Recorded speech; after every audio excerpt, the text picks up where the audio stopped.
సిరిసిల్ల శ్రీ సత్యసాయి మందిరంలో ఈరోజు శ్రీ సత్యసాయి సేవా సమితి ఆధ్వర్యంలో శ్రావణ మాసం మంగళవారం సందర్భంగా మంగళగౌరి వ్రతాలు ఘనంగా నిర్వహించారు. శ్రావణ మాసం అంటేనే మంగళకరమైన మాసమని, ఈ పవిత్రమైన మాసంలో మహిళలు భక్తి శ్రద్ధలతో నిర్వహించే కార్యక్రమాలకు ఎంతో ప్రత్యేకత ఉంటుందని, మహిళలు భాగస్వామితో జరిగే ఇలాంటి ఆధ్యాత్మిక కార్యక్రమాలు మన సంస్కృతి సాంప్రదాయాలకు ముందుకు తీసుకెళ్లడంతో ఎంతో దోహదపడుతుంది.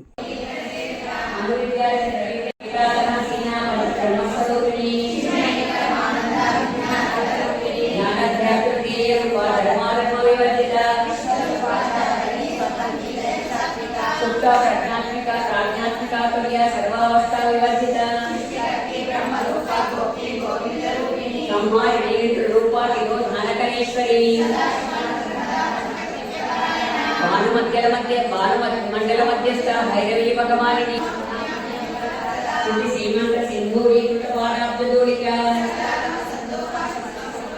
పురుషార్థ అపూర్ణ భోగిని భువనేశ్వరి నారాయణీనాథ రూపా నామ రూప వివర్జిత రాజరాజాచిత రాజ్ఞి రమ్య రాజీవలోచన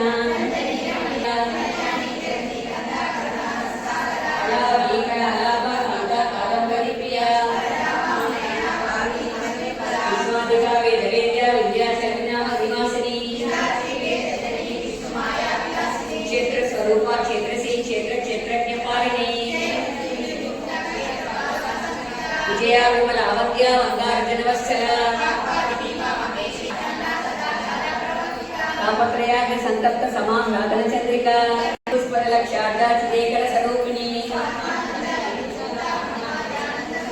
పరాపక్షితిరూప పశ్యంతి పరదేవత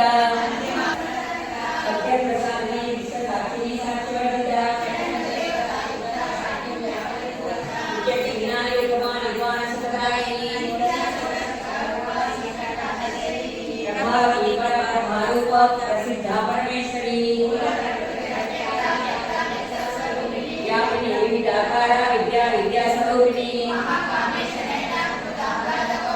భక్త ఆర్ధతమో వేదపాను మానమధ్వాను సంతతి శివప్రియా శివపరా శివశ్రేష్ఠ శిష్ట పూజిత శ్రీమద పాటలండభూ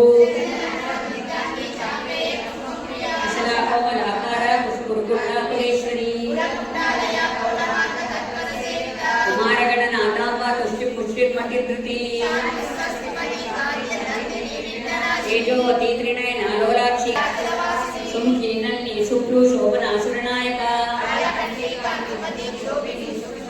వజ్రేశ్వరి వామదేవి వయో వస్తా వివర్జిత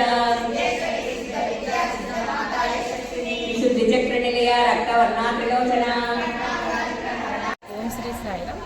ఈరోజు సత్యసాయి సేవా సమితిలో మంగళగౌరి వ్రతాన్ని చేయడం జరిగింది. శ్రావణ మాసం అంటేనే మహిళలందరికీ ఎంతో ఇష్టమైనది. స్వామివారు మహిళలందరినీ ఉద్దేశిస్తూ మంచి కార్యక్రమంలో మహిళల యొక్క పాత్ర చాలా బాగుంటుంది. సత్యసాయి సేవా సంస్థలో ఎంత అంటే ఈ వ్రతాల వల్ల, ఈ మంగళగౌరి వ్రతం వల్ల మనం ఏంటంటే లోక కళ్యాణార్థం మహిళలందరికీ కూడా, అంటే మనము ఇంత స్వచ్ఛంగా పూజలు చేస్తే మన ఇంటి మన వాతావరణం కానివ్వండి, మన ప్రాంతం కానివ్వండి చాలా చక్కగా ఉంటుంది. మనం ఇక్కడికి వ్రతాలకి ఇట్లా రావడం వల్ల ఎన్నో విషయాలను తెలుసుకోవడం జరుగుతుంది. సత్యసాయి సేవా సంస్థలో మహిళా విభాగం నుండి ఎంతోమంది పేదవాళ్ళకి అన్ని కార్యక్రమాలు, అంటే గర్భిణీ స్త్రీలకి సాయి ప్రోటీన్ పౌడర్ వంచడం కానివ్వండి, అమృత కలశాలు ఇవ్వడం కానివ్వండి, తర్వాత అన్నదానాలు చేయడం కానివ్వండి, ఎన్నో కార్యక్రమాలని స్వామి ముందుకు తీసుకెళ్తున్నారు. మనం కూడా ప్రతి ఒక్క గ్రామాలలో మనం ఇట్లా అందరు మహిళలని తీసుకొచ్చి ఈ రథాలలో వాళ్ళని పాల్గొనే విధంగా చేసి మన యొక్క ఏంటంటే మనం ఏ విధంగా ఉండాలి, మహిళల యొక్క పాత్ర, మనము ఇంట్లో మన ఇల్లు చక్కదిద్దుకోవడంలో మనం ఏవి కోపతాపాలు ఇవన్నీ తగ్గించుకోవడానికి ఇలాంటి కార్యక్రమాల్లో రావడం వల్లనే నేర్చుకోవడం జరుగుతుంది. ఎందుకంటే ఈ రోజులలో మనం శాంతిగా ఉండాలి ఇవన్నీ అని అంటే మనకు చెప్పేవాళ్ళు ఇది అయిపోయింది. చాలా మటుకు వేరే వాటికి అట్రాక్ట్ అవుతున్నారు మహిళలు. కాబట్టి ఇలాంటి కార్యక్రమంలో రావడం వల్ల మనకు దైవభక్తి పెంచుకోవడం జరుగుతుంటుంది. దాంతోపాటు మనం ఏ విధంగా ఉండాలో తోటి వారితో నేర్చుకోవడానికి స్వామి చక్కగా ఎన్నో మంచి వాక్యాలు చెప్పడం జరిగింది. దానిని మనం అందరం కూడా ఆచరిస్తున్నాము. ఈ అవకాశముని అందరూ కూడా ఈ శ్రావణ మాసంలో ప్రతి ఒక్క రోజుని అందరూ కూడా అన్ని కార్యక్రమంలో పాల్గొనాలని కోరుకుంటున్నాను. జై సాయిరామ్.